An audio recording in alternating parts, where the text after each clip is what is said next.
Hello, আমার আজকের বিকালে একটা ব্লগে আপনাদের একটা কথা শোনানো হবে, যেটা আপনারা একটু শুনবেন আমার ভিডিওতে।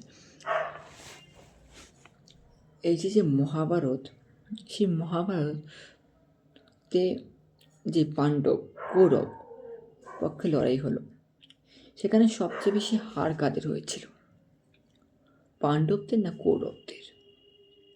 কেউ বলতে পারবেন? এটা আমার হিসাবে পাণ্ডবরা বেশি জিতছিল, আর কৌরবরা বেশি হারছিল। কেন? শ্রীকৃষ্ণের জন্য। এখানে কৌরবদের পক্ষেও এরকম অনেক ধার্মিক লোক ছিল, যাদের মৃত্যু, ধার্মিক লোক ছিল যাদের মৃত্যু হলো। কেন? ওরা রাজার হয়ে করেছে, কোনোদিন ধোকা দেয়নি, রাজার হয়ে লড়াই করলো তো তা ধোকা দিল না,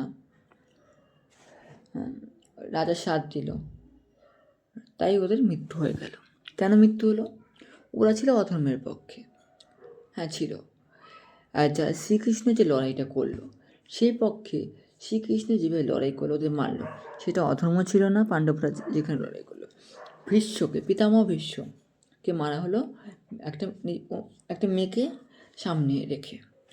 আর দ্রোণাচার্যকে মারা হলো ওর পুত্রের সাহায্যে।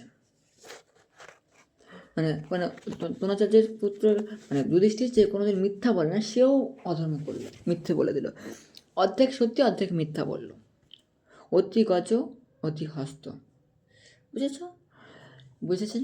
তার কারণে অশ্বত্থামা তো মারেনি, ওটা মিথ্যে কথা বলে দ্রোণাচার্যকে অস্ত্র ত্যাগ করে সে ধ্যান করে, তখন পিছন থেকে এসে ধৃষ্টদ্যুম্ন ওনার মাথা কেটে দিল, গলা কেটে দিল।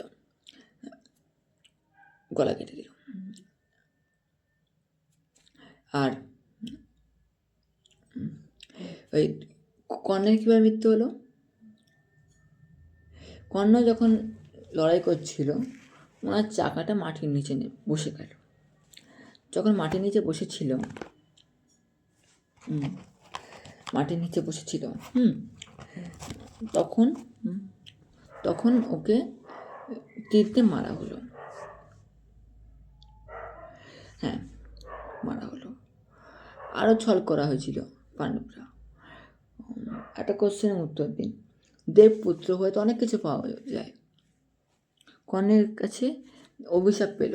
প্রথমে দেবরাজ ইন্দ্র ছল করে কর্ণকে অভিশাপ দিল। এখন যে আমাদের জাতঠাত দেখা হয় না, উনি জাতের জন্য লড়াই করতে করতে মারা গেল। কর্ণ কেন? ওর মৃত্যুর সাথ দিল। এখনকার দেখবেন কোনো মৃত্যু নিজের মৃত্যুকে সাথ দেবে না, তখনকার সময় বন্ধু শুরু হয়ে সাথ দিল, তাও মারা গেল।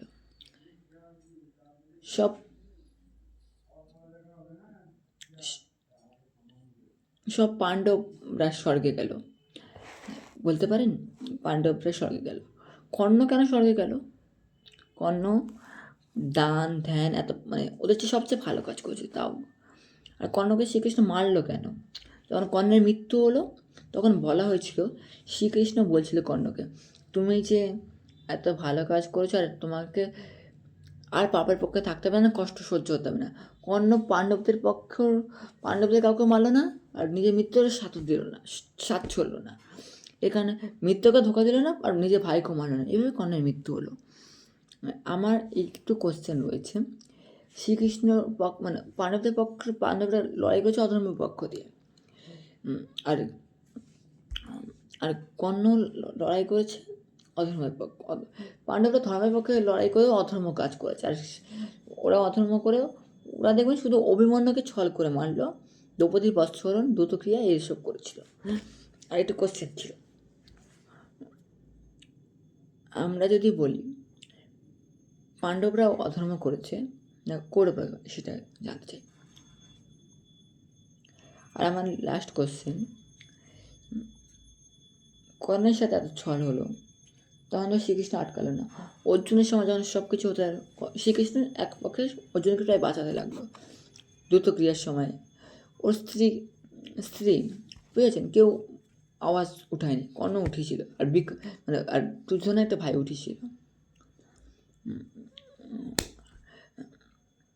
আমি একটা কোশ্চেন করছি, কি মিত্র মানে কি আপনি বলুন।